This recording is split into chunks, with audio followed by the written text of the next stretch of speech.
तो कह रहे हैं शुद्ध जल से धोना पड़ेगा तब साफ होगा। तो ये मूल ज्ञान है भाई, इसको अच्छे से समझना है।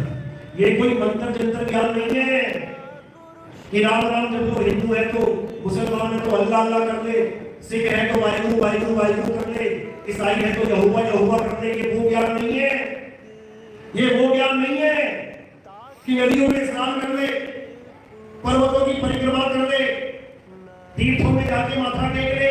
ये वो ज्ञान नहीं है, ये वो ज्ञान नहीं है कि बड़े बड़े मंदिरों में जाके मन्नतें पूरी कर ले, रिद्धियां सिद्धियां प्राप्त कर ले, उसके बाद एक दूसरे का सिर फोड़ता रहे।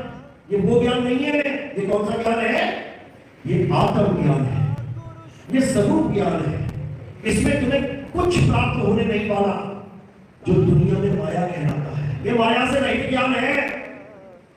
इस ज्ञान में तुम्हें माया की छींक तक नहीं मिलने वाली। कोई सोचे कि इस ज्ञान से मुझे बड़ी बड़ी रिद्धि सिद्धि आ जाएगी, मैं हवा को मोड़ने लग जाऊंगा, मैं सूरज को ठंडा करने लग जाऊंगा, मैं पानी पे चलने लग जाऊंगा। ये काम नहीं है। कहते सार शब्द में एक ही सिद्धि और मुक्ति करे तहां सेवा, पैर दबाई मुक्ति। और सार शब्द का खेल निराला जाने गुरु देवा। कहते सार शब्द में एक ही सिद्धि। कई लोग गुरु भी ऐसा ढूंढते हैं कि दो चार जादू थोड़ा करना जानता हूं। बाबा जी एक आदमी से बड़ा दुखी हूं, उसके ऊपर टोका कर दूं। अरे बाबा जी ने कर दिया, बाबा जी के अंदर बहुत ताकत है। ताकत नहीं है, बाबा जी ने अपनी कब्र खोद ली है। क्योंकि प्रकृति में अगर तुम किसी को कष्ट दोगे तो प्रकृति तुम्हें वापस सूख समेत कष्ट देगी।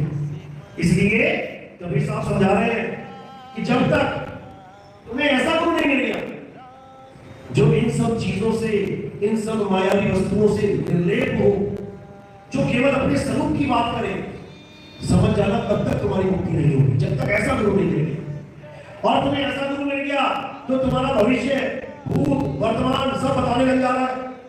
जो तुम्हें बड़ी बड़ी माया गाड़ियों का, बंगलों का तुम्हें लालच दे रहा है कि गुरु जी के पास आ जाओगे तुम्हारे धंधे चल पड़ेंगे, गुरु जी के पास आ जाओगे बड़ी बड़ी बिल्डिंगों के मालिक हो जाओगे, गुरु जी के पास आ जाओगे तुम्हारे सारे बीमारियां दूर हो जाएंगी। समझ लेना कि फंस गए, फंस गए। गुरु वो है जो स्वरूप का ज्ञान दे।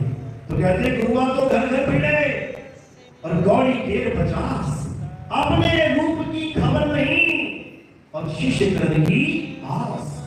कहते गुरुआ तो घर घर फिरे। ऐसे तांत्रिक मांत्रिक गुरु घर घर फिर रहे, अलग जगाते फिर रहे, ये आगे पीछे की बातें बताने वाले कहीं फिर रहे, ये पर्चियां लिखने वाले कहीं फिर रहे, लेकिन अपने रूप की खबर नहीं, अपना स्वरूप नहीं जानते। शिष्य करण की आस, लेकिन फिर भी आस लगा के बैठे हैं कि हमारे लाखों करोड़ों चेले हो जाए। क्यों? ये माया के गुलाम है। कहते हैं घर घर मंत्र देख फिरते हैं और माया की अभिमाना, गुरुआ सहित शिष्य सब बूढ़े, अंतकाल पछताना, साधु देखो ये जग मौलाना। कहते मौलाना पागल हो गया ये सारा जग, ये नकली को असली, असली को नकली समझ रहा है। कह रहे निरंजन धन तेरा दरबार, जहां तनिक नहीं न्याय विचार। अरे वैश्या होते मलमल खासा, गले मोतियों की हार और पतिव्रता को मिले न खाती, सूखा निरस आहार निरंजन धन तेरा दरबार। अरे पाखंडी की जग में पूजा और संत को कहे गवार, अज्ञानी को परम विवेकी और ज्ञानी को मूल गवार, निरंजन धन तेरा दरबार। यानी ये संसार तीन लोग जिस निरंजन ने बनाया है, तो खुद अपनी आंखों से देखो, जिसने ये बनाया है उसकी दुनिया में चल क्या रहा है। जितने दो नंबर काम करते हैं, जितने भी ठगियां कर रहे हैं, लोगों को लूट रहे हैं, घपले कर रहे हैं, बड़े बड़े कांड कर रहे हैं, देखो करोड़ों की गाड़ियों में घूम रहे हैं, लाखों करोड़ों के हेलीकॉप्टर में घूम रहे हैं, बढ़िया बढ़िया खाना खा रहे हैं, बढ़िया बढ़िया घरों में महलों में रह रहे हैं। कौन? ये सब लुटेरे, ये दो नंबर का काम करने वाले, ये सब जगन्य पापी ऐश की जिंदगी जी रहे हैं। और मेहनत करने वाला वो क्या कर रहा है? बेचारा सारी दिन रिक्शा चला रहा है, सारा दिन ठेली लगा के बेचारा मेहनत की कमाई कर रहा है, और रात में क्या मिलता है उसको? सूखा निरस आहार। पतिव्रता नारी खाने को रोटी नहीं मिल रही है, और वैश्या बड़ी बड़ी गाड़ियों में घूम रही है, करोड़ों के कपड़े पहन रही है, सोने हीरे जवाहरात लगे पड़े, तो ये परमात्मा की दुनिया है क्या? क्या ऐसी दुनिया बनाता है परमात्मा? इतना भी बुद्धि विवेक नहीं जान रहा कि जिस निरंजन की दुनिया में बैठे हो उसी को नहीं जान पा रहे हो। कसाई के बारे में बकरा बैठा है और बढ़िया बढ़िया हरी हरी घास खा रहा है, वो ये नहीं जान रहा कि बेटा जिसके बारे में तू बैठा है ये घास भी खिलाता है और उसके बाद छुरी भी चलाता है। तो ये घास खिलाने वाले की महिमा गाने में लगे लोग कि हमें तो हरी हरी घास देता है परमात्मा, हमें तो बढ़िया बढ़िया खाना दे रहा है, हमें तो बढ़िया बढ़िया जीवन दे रखा है। बेटा जीवन लेगा क्यों तुम्हारा? और भागे भागे फिरोगे। अभी हवाई जहाज क्रैश हुआ ना, कैसे लेता है जीवन? तले में पकौड़े की तरह कर दिया, ज्यादा पकौड़ा कर दो ना कैसा हो जाता है? बिल्कुल काला। देखो फोटो जरा लोग की, ऐसा फ्राई कर दिया कि रंग भी नहीं पहचानने आ रहा कि ये मेरा बेटा है कि किसी और का बेटा है। ये हालत हो गई है। और सबसे बड़ी बात कहते हैं 250 डीएनए कराए गए, 248 टेस्ट डीएनए टेस्ट कराए गए कि कौन किसका बेटा है कौन किसका बाप। उनमें से केवल 9 लोग अपने बाप की औलाद निकले। ये है निरंजन की दुनिया। डीएनए टेस्ट कराया तो बाप और बेटे का डीएनए नहीं मिल रहा है, पता नहीं किसका बेटा है, बाप उसको अपने बेटा समझ के बैठा हुआ है। ये रिपोर्ट आई है तो कह रहे हैं निरंजन धन तेरा दरबार और जहां तनिक नहीं न्याय विचार। ये है निरंजन की दुनिया और इसकी महिमा गा रहे हैं लोग। परमात्मा ने सृष्टि बनाई, परमात्मा ने ये बनाया वो बनाया। अच्छा, परमात्मा की बनाई सृष्टि और इस जीव की बनाई सृष्टि में फर्क है लोग। परमात्मा ने सृष्टि बनाई, क्या बनाया? 5 तत्व बनाए, छोड़ के बनाए। उसमें रहना पसंद करोगे या इस इंसान की बनाई सृष्टि में? देखो जरा, बड़े बड़े बंगले, बड़े बड़े हवाई जहाज, बड़े बड़े शहर, बड़े बड़ा बुर्ज खलीफा, बड़ी बड़ी मीनारें बना दी, मेट्रो बना दी, बुलेट ट्रेन बना दी। अगर तुम्हें परमात्मा की सृष्टि में रख दिया जाए ना 1 महीना पाओगे तुम, यानी तुम्हें अमेरिका के झंडे में छोड़ दिया जाए ना कि बेटा ये है परमात्मा की सृष्टि 5 तत्व की, रहे आप जंगल में, भागते फिरोगे कहां फंस गया मैं आके। और इस इंसान की बनाई सृष्टि ये तुम्हारी आंखों के सामने है। ये मकान किसने बनाया? परमात्मा ने कि इंसान ने? किसने बनाया? इंसान ने। ये बिल्डिंगें किसने बनाई? ये मेट्रो कारें, ये हवाई जहाज किसने बनाए? तो तुम इंसान की सृष्टि में रहना चाहते हो कि परमात्मा की? बस इतना समझ। परमात्मा की सृष्टि में तुम्हें भेज दिया ना अगर, तो तुम कहोगे बाप रे बाप ये कहां आ गया मैं। अगर तुम्हें उस युग में भेज दिया जाए ना जब केवल आदि मानव जानवरों के सामने खड़ा होता था नंगा पुंगा, ना कोई हथियार ना कोई बचने का रास्ता, सामने शेर आ गया उधेड़ के खा रहा है, तब तुम्हें समझ में आएगा कि परमात्मा ने बनाई किया, इंसान ने बनाई, किसने बनाई। भागते नजर आओगे, फिर भागोगे बेटा फंस कहां गया। अभी तुम्हें जंगल में अगर तुम एक दिन के लिए खो जाओ ना, नानी याद आ जाएगी तुम्हें। तुम इस सृष्टि से तौबा करोगे, हे भगवान एक बार निकाल दे इस जंगल से, एक दिन नहीं देख पाओगे। जो तुम ये सोच के बैठे हो कि परमात्मा की सृष्टि बड़ी मजेदार है, मजेदार तो इंसान ने बना दी है। जंगल काट काट के, बिल्डिंगें बना बना के, मोबाइल लैपटॉप चला चला के, टेक्नोलॉजी बढ़ा बढ़ा के, नहीं तो आदि मानव युग में जाके देख लेना कितना मजा है जीवन में। ऐसे नहीं घर बार छोड़ के चले जाते थे, ऐसे नहीं राजपाट छोड़ के चले जाते थे सत्य को खोजने के लिए कि मैं फंस कहां गया, ये कहां आ गया, मैं कैसे निकलूं इस सृष्टि में से। बड़े बड़े राजा तक घर बार छोड़ के भागे। आज कोई भागेगा क्या? आज एक मोबाइल से दूर कर दो ना कि तुम मोबाइल से दूर हो जाओ तुम्हें परमात्मा मिल जाएगा, कहेगा भैया तू रहने दे, बिना मोबाइल के नहीं चलता मेरा काम। जब वो बड़ा हो जाएगा, इस लायक हो जाएगा कि वो इस ज्ञान को समझ पाए, उसके बाद वो खुद ही समझने लग जाएगा। इसी प्रकार जो लोग कहते हैं ना परमात्मा ने, जब परमात्मा ही था, अकेला था, सृष्टि कैसे बना दी, ये तुम कभी जीवन में भी नहीं समझ सकते। क्योंकि इसको समझने के लिए तुम्हें बड़ा होना पड़ेगा, तुम्हें उस अवस्था तक जाना पड़ेगा जहां पहुंच के तुम ये जान पाओगे कि सृष्टि बनती कैसे है। जीव अवस्था में नहीं जान सकते तुम कि तुम जीव अवस्था में बस बातों के पकड़े तले, हाँ अच्छा अच्छा ऐसे बनती है, ऐसे नहीं पता लगता। अगर सृष्टि बनना जानना चाहते हो तुम्हें ब्रह्म अवस्था तक जाना पड़ेगा। जब तुम ब्रह्म अवस्था तक पहुंच पाओगे तब तुम्हें पता लगेगा कि आखिर सृष्टि कैसे उत्पन्न होती है। ब्रह्म के द्वारा, ब्रह्म के द्वारा ही सृष्टि उत्पन्न होती है। जीव तो जो छिड़ आवाज तो जीव तो जीव कभी नहीं समझ सकता ब्रह्म अवस्था का ज्ञान जब तक वो स्वयं ब्रह्म अवस्था को प्राप्त न कर पाए। समझो, लेकिन अगर ब्रह्म को प्राप्त भी कर लिया, ब्रह्म अवस्था तक पहुंच भी गया, तब भी वो सृष्टि से मुक्त नहीं हो सकता। क्यों?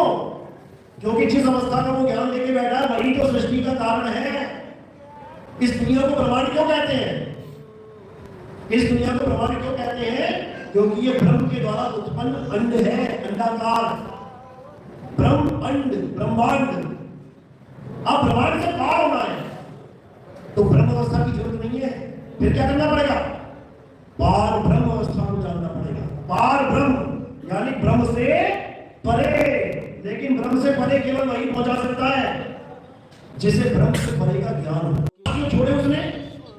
क्योंकि अगर वो पांच भी ना छोड़े तो उसकी महिमा खत्म हो जाएगी। क्योंकि उसने पूजा भी करवानी है अपनी इस दुनिया में भगवान बन के। अगर पांच में से एक भी खत्म हो जाता तो सब लोगों का दिल टूट जाता कि अरे पांच भाई थे, भगवान भी उनकी तरफ से, तब भी एक को ना बचा पाए, चार बचे केवल, इसलिए पांचों को बचा लिया गया। तो क्या वो सदा सदा के लिए बच गए? बिल्कुल नहीं, थोड़े दिनों के लिए बचे, उसके बाद उनका भी नाश कर दिया गया, हिमालय पे पांचों बन गए। तो ये रक्षक कला कहलाती है, यानी सबका संहार करना और 1 2 3 4 5 को बचा लेना, ये रक्षक कला होती है। ताकि उसी की आस में सब उसको भगवान मान के पूछते रहे। जैसे नरसिंह ने बचा लिया किसको? प्रहलाद को। अब सारी दुनिया सोच रही है हमें भी बचा लेंगे भगवान। द्रौपदी को बचा लिया, अब सारी लड़कियां सोच रही है हमें भी बचा लेंगे। वो छोटे छोटे टुकड़े करके भुजी में डाल रखी है सबकी। कोई ना बचा ले, यहाँ कोई भगवान न बचा पा रहा। समझो इस बात को, किसी की पूजा करने की जरूरत नहीं है, किसी का नाम जपने की जरूरत नहीं है। क्या करने की जरूरत है? इस भवसागर से निकलने की जरूरत है, अपने स्वरूप को प्राप्त करने की जरूरत है। अगर अपने स्वरूप को प्राप्त कर लिया तुम्हें किसी की जरूरत ही नहीं है। कोई भगवान नहीं, कोई अल्लाह नहीं, कोई वाहिगुरु नहीं, कोई गॉड नहीं, किसी का नाम जपने की जरूरत नहीं है, क्योंकि वो तुम्हारी आत्मा में विराजमान है। अगर कोई बॉटल भरी पानी से तुम्हें तो किसका नाम जपोगे? क्या पानी पानी जल जल वाटर वाटर करोगे? कुछ करने की जरूरत नहीं है। गिलास लो, पानी डालो और पी जाओ। बस इसी प्रकार अल्लाह, वाहिगुरु, गॉड, राम, ये सब तुम्हारी आत्मा में विराजमान है। इनका नाम नहीं जपना है, अपनी आत्मा को जानना है। जब तुम अपनी आत्मा को जान लोगे तो सब कुछ तुम्हें मिल जाएंगे। परमात्मा भी मिल जाएगा, राम भी मिल जाएगा, गॉड भी मिल जाएगा, भगवान भी मिल जाएगा। जितने नाम तुम जानते हो वो सब मिल जाएंगे, बस तुम आत्मा को जानो। तो कहते जब तक ना चीनोगे आत्म तब लगना मिली है परमात्मा। आत्म चीने परमात्मा चीने, संत कहावत सोए, और यह भेद काया से न्यारा बूझे बिगा दो। शरीरों से न्यारा भेद है ये, और तुम नाम किसके जप रहे हो? शरीरों के। इस हार्ड मास चमड़ी के नाम जपने के लगे। राम हार्ड मास नहीं है, राधा हार्ड मास नहीं है, कृष्ण जी हार्ड मास नहीं है, वो आत्मा है। तुम हार्ड मास नहीं हो, गुरु हार्ड मास नहीं है, आत्मा है। इसलिए आत्मा को जानो, और जैसे आत्मा को जानोगे तुम्हें समझ में आने लग जाएगा कि तुम्हारा स्वरूप क्या है। तुम्हारे स्वरूप में ही परमात्मा का स्वरूप है। दोनों, ना कोई मंदिर, ना कोई मस्जिद, ना कोई गुरुद्वारा, ना कोई चर्च। अभी देखो कोरोना आया था ना, कोरोना आया था, सारे मंदिरों में ताले लग गए, सारी मस्जिदों में ताले लग गए, सारे गुरुद्वारों में ताले लग गए, सब चर्चों में ताले लग गए। बताओ, जब मुसीबत आई तो भगवान के दरवाजे बंद हो गए, और जब सब ठीक चल रहा है तो जाओ भगवान को पैसा दे के आओ, भगवान को अमीर बनाओ। भगवान को कौन अमीर बना रहा है? भगवान के गले में पैसा पड़ा होता ना, कौन डाल रहा है? भगवान तो नहीं डाल रहा। भगवान के सामने गल्ला 1000 साल तक पड़ा रहे, वो भरना तो दूर, उसमें एक नोट भी नहीं आ सकता भगवान के पास। लक्ष्मी जी की मूर्ति बना के लक्ष्मी के आगे पूरा गल्ला रख दो, हाथों से अशर्फियां गिरती हुई दिखाते हैं, लेकिन उस गल्ले में एक अशर्फी नहीं गिरेगी। हजारों साल करोड़ों साल इंतजार करके देख लो, अगर उसमें एक नोट भी गया ना तो कौन डालेगा? इंसान। तो भगवान इंसान को दे रहा है कि इंसान भगवान को दे रहा है? पहले तो यही समझ लो। अगर भगवान इंसान को देता तो पंडित जी तुमसे कभी दक्षिणा मांगता ही नहीं। 24 घंटे तो भगवान के चरणों में बैठा, जब भी कोई चीज चाहिए होती भगवान जी 1000 रुपये देना, ले लेता। भगवान जी 50,000 देना, ले लेता। तुम्हें कह रहा है कि भगवान तुम्हें सब कुछ देगा, लेकिन उसको नहीं देगा, वो तुमसे देगा। अरे भैया इनसे ले लेना, ये तो माई लॉर्ड है, ये मुझे दे सकते हैं, तुझे क्यों नहीं दे सकते? ऐसा धर्म में डाल रखा है, क्योंकि धर्म को धंधा बना रखा है। अगर धर्म भी सही से सीख जाए ना, तब भी हम कहते हैं ले लो यार, पैसा ले रहे तुम्हें, ले लो। धर्म भी सही से नहीं सिखा रखा है। पत्थर को धर्म मान के बैठ गए हैं, पत्थर के भगवानों को धर्म मान के बैठ गए हैं, जबकि धर्म क्या है? हे अर्जुन, सत्य सनातन धर्म किसी पत्थर की पूजा, किसी देवता की पूजा, किसी नदियों नालों की दुनिया में आने का परम कर्तव्य क्या है? क्या करना है हमने? तो क्या करना है? ये हवन यज्ञ पूजा पाठ नहीं करने। अध्याय 7 23वां श्लोक क्या कहता है? अर्जुन, जो देवी देवताओं की पूजा करते हैं, उनसे प्राप्त होने वाले फलों को सत्य मान लेते हैं, वो अल्प बुद्धि जीव है, यानी मूर्ख है, वो अज्ञानी जीव है। देवी देवताओं की पूजा करने वाले देवलोक को चले जाते हैं, भूतों की पूजा करने वाले भूतों के लोक में चले जाते हैं, राक्षसों की पूजा करने वाले राक्षसों के लोक में चले जाते हैं, पितरों की पूजा करने वाले पितर लोक में चले जाते हैं। जहां आशा वहां वासा। तुम जिसकी पूजा करते हो तुम वहीं चले जाते हो। तुम सांप की पूजा करोगे, नागपंचमी में सांपों की पूजा होती है, तो तुम सांप बन जाओगे। अगर अंत समय में वो नागपंचमी की पूजा याद आ गई ना तुम्हें कि मैंने सांपों को ऐसे दूध पिलाया था, तो तुम सांप ही बन जाओगे। अगर तुम पीपल की पूजा करते हो तो तुम पीपल बनने की तैयारी करो। अगर तुम तुलसी की पूजा करते हो तो तुम्हें तुलसी बना के छोड़ेगा वो। अगर तुम किसी राक्षस की पूजा करते हो भगवान मान के, जैसे खाटू श्याम की पूजा करते हैं लोग। खाटू श्याम कौन है? मनुष्य है, देव है, राक्षस है, पितर है, यक्ष है। कौन है ये? कौन है खाटू श्याम? कौन था ये? बर्बरीक का बेटा। बर्बरीक कौन था? घटोत्कच का लड़का था, इसका नाम बर्बरीक था। तो भीम का पोता था ये। भीम ने किसके साथ शादी करी? हिडिंबा के साथ। वो कौन थी? राजकुमारी थी कहीं? राक्षस नहीं थी। बताओ, मतलब भीम को कोई मिली नहीं, वो राक्षस नहीं के साथ शादी करके बैठे हैं। बताओ। और भगवान मान के जैसे खाटू श्याम की पूजा करते हैं लोग। खाटू श्याम कौन है? मनुष्य है, देव है, राक्षस है, पितर है, यक्ष है। कौन है ये? कौन है खाटू श्याम? कौन था ये? बर्बरीक का बेटा। बर्बरीक कौन था? घटोत्कच का लड़का था, इसका नाम बर्बरीक था। तो भीम का पोता था ये। भीम ने किसके साथ शादी करी? हिडिंबा के साथ। वो कौन थी? राजकुमारी थी कहीं? राक्षस नहीं थी। बताओ, मतलब भीम को कोई मिली नहीं, वो राक्षस नहीं के साथ शादी करके बैठे हैं। बताओ। और हमारा धर्म टिका इसी के ऊपर है, सुर और असुर। देवता या राक्षस, देवता अच्छे लोग हैं, राक्षस बुरे लोग हैं। इतनी सी बात। तो राक्षस के साथ राक्षसी के साथ शादी करके राक्षसनी के बच्चे तो राक्षसी बनेंगे। तो राक्षसों की भी पूजा करने में हम लगे हुए हैं। अब राक्षस की पूजा करोगे तो गीता का सीधा सा सिद्धांत है, जिसकी पूजा करोगे उसी के गुण धर्म को अपना लोगे। राक्षस की पूजा करोगे तो बेटा राक्षस बनने की तैयारी करो, अब राक्षस ही बनाया जाएगा तुमको। इसीलिए कृष्ण जी ने बिल्कुल स्पष्ट समझा दिया कि पूजा करनी किसकी है। अध्याय 3 17वां श्लोक क्या कहते हैं? हे अर्जुन, जो अपनी आत्मा में रमण करते हैं, जो अपनी आत्मा में तृप्त है, जो अपनी आत्मा में संतुष्ट है, उनके लिए कोई धार्मिक कर्म कर्तव्य लागू ही नहीं होता। उनको किसी मंदिर मस्जिद गुरुद्वारे चर्च की जरूरत नहीं है। उसे किसी राक्षस की, किसी देवता की, किसी भगवान की, किसी की जरूरत नहीं। आपको पर्ची भी दे दी जाएंगे, हर हर गीता, घर घर गीता, हमारा ग्रंथ है वो भी दे दिया जाएगा ताकि हर भरम दूर हो सके, हर प्रकार का ज्ञान खत्म हो सके और जीवन जीने का जो असली मकसद है यानी आत्मा का ज्ञान वो प्रकट हो सके, पता लग सके।